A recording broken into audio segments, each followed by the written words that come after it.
Hey there, everybody. Welcome back to the Security Spot, and welcome to episode 2 of Framework Fridays.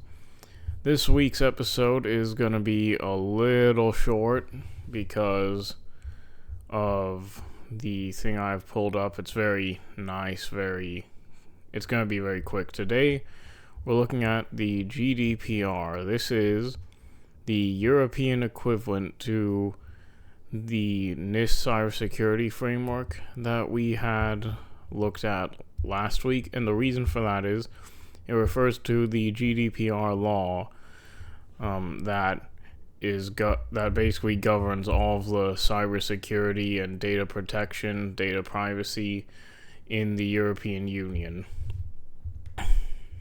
Now, GDPR stands for General Data Protection Regulation. Here we're going to read just a little bit about the actual law itself.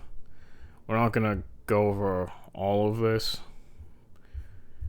If you want to, you can look it up. I'm just going to go over the basic stuff. The GDPR is the toughest privacy and security law in the world. It was drafted and passed by the EU.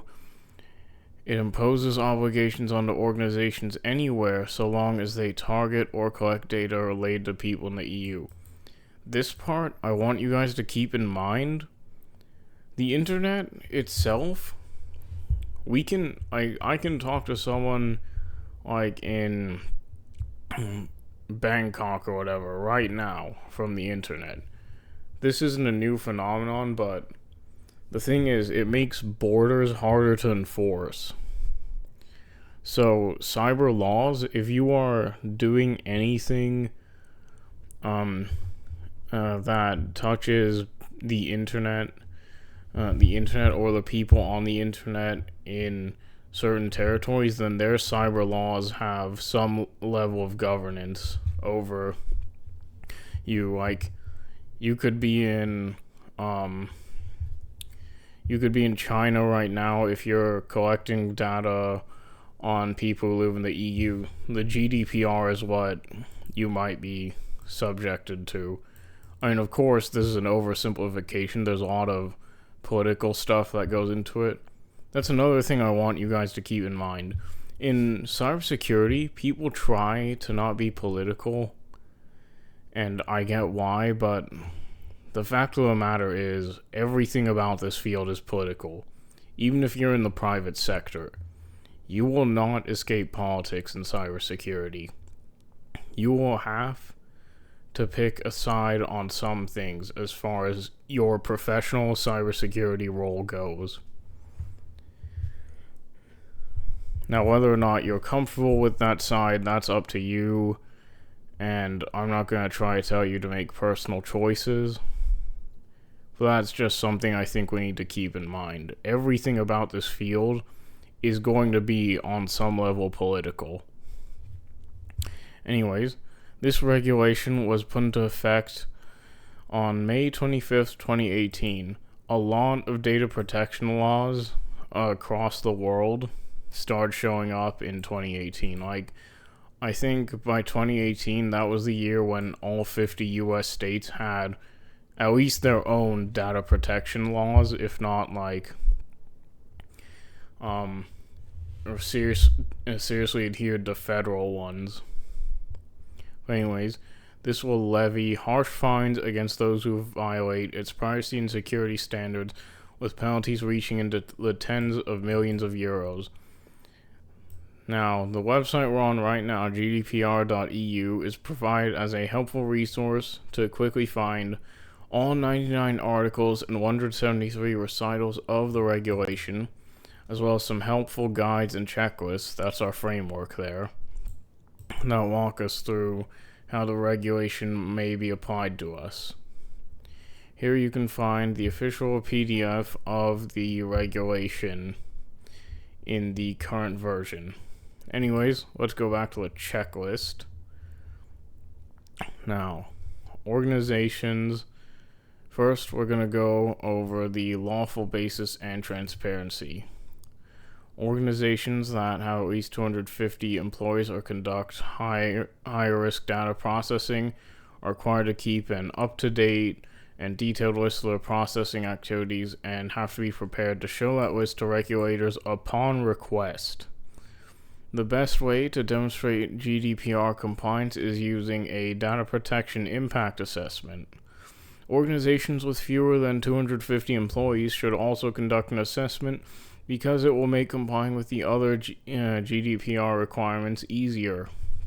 In your list, you should include the purposes of the processing, what kind of data you process, who has access to it in your organization, any third parties and where they're located that have access, what you're doing to protect the data like encryption, data masking, stuff like that, and when you plan to erase it if possible.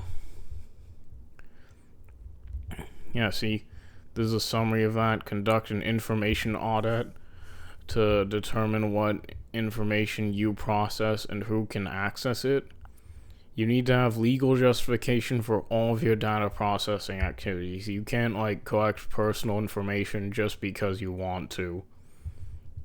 And then provide clear information about your data processing and legal justification of your privacy policy.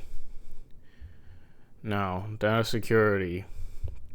You have to follow the principles of data protection by design and by default, including implementing appropriate technical and organizational measures to protect data. In other words, data protection is something you now have to consider whenever you do anything with other people's personal data. You also need to make sure any processing of personal data adheres to the data protection principles outlined in Article 5. Technical measures such as encryption, technical measures include encryption, and organizational measures are things like limiting the amount of personal data you collect or deleting data you no longer need. The point is that it needs to be something you and your employees are always aware of. Now, this bit, by design by default, I want you guys to pay attention to that. This refers to something called privacy engineering, privacy by design. This is when you're creating a product, a software, a service, and rather than tacking on security as like an afterthought, you build it in. You worry about the security or privacy at every stage of development. That's something that more and more organizations are doing that I think more of them need to do. But yeah, then accountability and governance. This refers to the GRC part, governance, risk, and compliance. Another part of data protection by design default is making sure someone in your organization is accountable for GDPR compliance. This person should be empowered to evaluate data protection policies and the implementation of those policies. So what they're saying is they want someone in the organization that handles complying with the GDPR. And this person can't just be a talking head who's screaming into the void while everyone else just nods along and brushes them off. This person has to be able to evaluate their data protection policies and oversee the implementation of those policies. And privacy rights. People have the right to see what personal data that you have about them and how you're using it. They also have a right to know how long you plan to store that information, the reason you're keeping it that length of time. You have to send them the first copy of this information for free, but can charge a reasonable fee for subsequent copies. I mean, personally, I'd make every copy free, but that's just me. Make sure you can verify the identity of the person requesting the data. You should be able to comply with such requests within a month.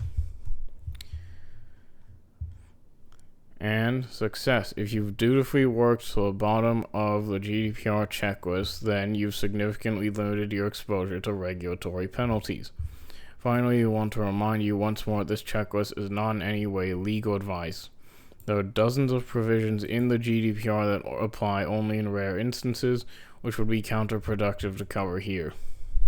you need to check with a lawyer to make sure that your organization fully complies with the GDPR. So yeah, again, frameworks are not legal advice. What they are guides to help you find a way to comply with these laws.